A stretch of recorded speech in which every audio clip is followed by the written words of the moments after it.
Hello बच्चों, wisdom study में आप लोग का स्वागत है। आज हम लोग सीखते हैं कि त्रिभुज का क्षेत्रफल कैसे निकाला जाता है। ठीक,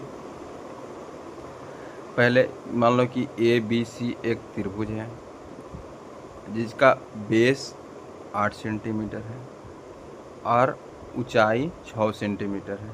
ठीक, सेकेंड, एक त्रिभुज जिसका 90 डिग्री एक कोण समकोण हो तो समकोण त्रिभुज कहलाता। जैसे इसमें भी बेस 12 सेंटीमीटर है, इसमें 5 सेंटीमीटर है। ठीक, और एक एक इस प्रकार का रहता है त्रिभुज। इसको कैसे निकालते हैं क्षेत्रफल? जो 90 डिग्री के सामने वाला भुजा रहता है वो समकोण त्रिभुज में क्या कहलाता है? कर्ण। और अब इसमें क्या सीखना हम लोग का है? आधार क्या है, ऊंचाई क्या है। तो हम इस त्रिभुज में हम लोग देखेंगे कि इसमें आधार और ऊंचाई लेने में कन्फ्यूजन होता है। तो सबसे पहले हम किसी एक को बेस बनाएंगे और किसी को एक को ऊंचाई मानेंगे। ठीक, पहले इससे पहले हम लोग देखते हैं कि त्रिभुज का क्षेत्रफल क्या होता है। ठीक, देखो हम लोग आते हैं पहले यहाँ पे पहले फार्मूला है तुम्हारा।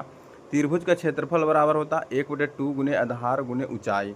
तो ऊंचाई इक्वल टू लंबाई, मतलब क्या? ऊंचाई बराबर लंबाई, मतलब हम लोग लंबाई को ही कंसीडर करते हैं ऊंचाई के रूप में। ठीक, यहाँ पे जैसे ये हो गया तुम्हारा, यहाँ पे नाम दे दो डी। ठीक, ए डी जो होगा तुम्हारा भुजा, यही तुम्हारा लंबाई होगा या ऊंचाई तुमको।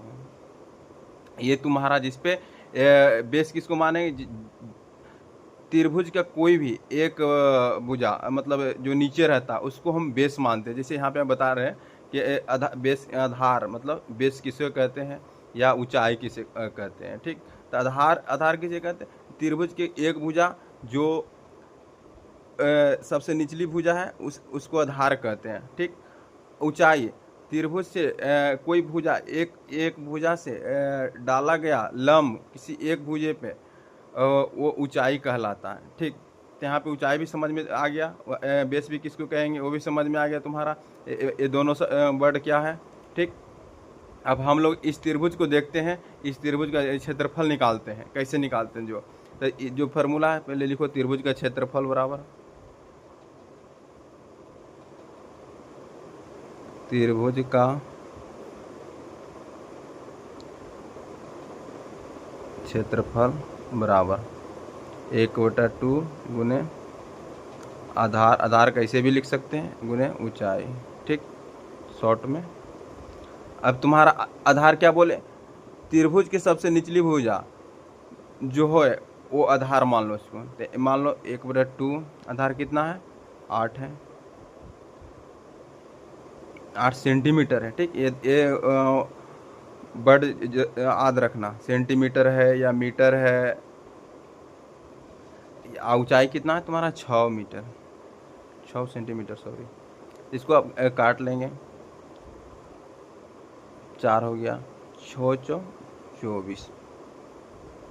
24 जो यूनिट में दिया हो रहेगा, जो इकाई में दिया हो रहेगा कि अगर जो सेंटीमीटर में है तो सेंटीमीटर में, मीटर में होगा तो मीटर में, तो वो इसका स्क्वायर के रूप में, क्षेत्रफल हमेशा स्क्वायर में लिखाता है। ठीक, तो यहाँ सेंटीमीटर है तो यहाँ सेंटीमीटर तुम स्क्वायर लिख दो। ठीक, सेंटीमीटर स्क्वायर, ये हो गया तुम्हारा आंसर। फिर इसी तरह ये त्रिभुज में हम लोग क्या देखेंगे, इसमें भी हम लोग कहा कि ये तो ऑलरेडी दिख रहा है कि इसका बेस ये है, इसका हाइट ये है। कहा जिस पे एक इसका एक क्या है, परपेंडिकुलर है। जो परपेंडिकुलर लाइन रहता है मतलब लंब या ऊंचाई, तो उसे ऊंचाई कहते हैं। ठीक, इसमें भी त्रिभुज का क्षेत्रफल निकालो।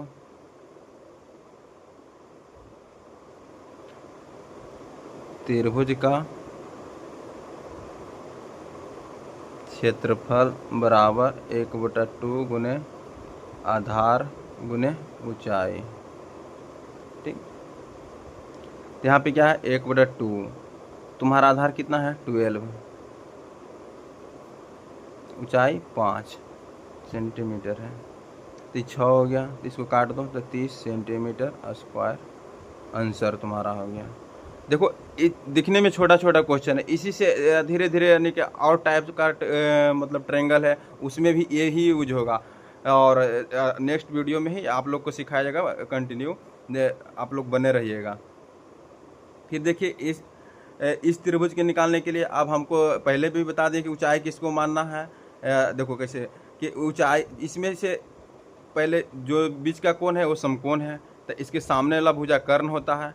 तो कर्ण हमको निकाल क्या क्या जरूरत है त्रिभुज के क्षेत्रफल में, आधार और ऊंचाई, दो ही चीज देखना है, आधार और ऊंचाई। तो आधार इसमें बेस और मतलब हाइट किसको माने, कन्फ्यूजन क्रिएट होगा कि सर किसको माने। तो देखो यहाँ पे क्या करना, कुछ नहीं, मतलब ये दोनों में किसी को एक बेस मान लो, एक की ऊंचाई मान लो, ठीक। तो इसी तरह फिर इसमें भी त्रिभुज का क्षेत्रफल बराबर क्या हो जाएगा,